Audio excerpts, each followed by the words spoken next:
Hey, this is how failure taught me to love my life. So I was in a breakout session in a course on failure, and I picked that my sales haven't been good, and I have a course, and I really wasn't happy about the number of people that I had in my course that had paid, and so you know, I I I just was in a funk about it.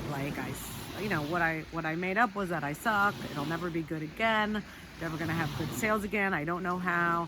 I'm too lazy. I should be better. I should learn my script. Like all this stuff. And I was just in a negative swirl. And by focusing on those failures, I got to see that I was making that mean a lot about my life. And we looked at, I was given all that meaning to those failures, and I looked at what was missing. And what was missing was that I really wasn't sharing what I'm up to.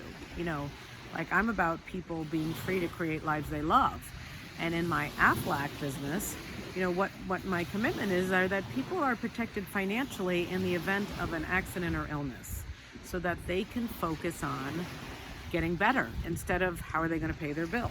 And I really do believe that. And yet what was missing was that's not what I was saying. I was kind of being a whiner and a weenie whiner, I called it that, like, will you make an appointment with me? And I was focusing on that wasn't working, and there was nothing I could do about it. I was powerless. I was disempowered, resigned, powerless, and a whole bunch of stuff.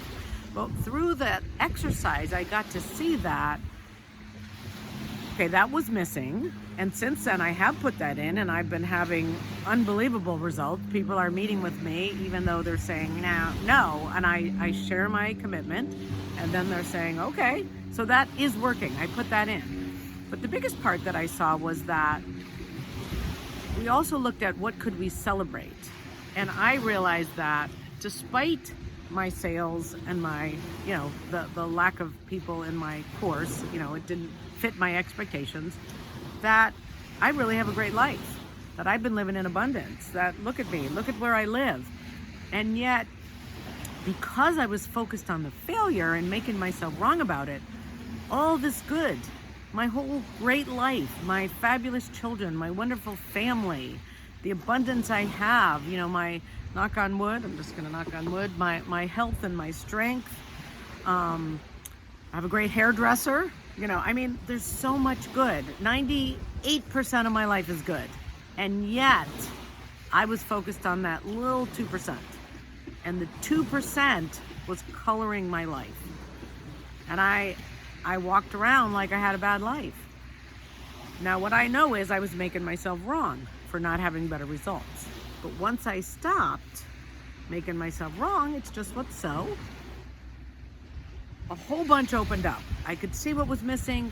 I can celebrate the good, and I can literally have a new energy and new results and be happy with my life instead of resigned and powerless. So, my question for you, is there somewhere where you're focused on what's not working and you're making yourself wrong for it?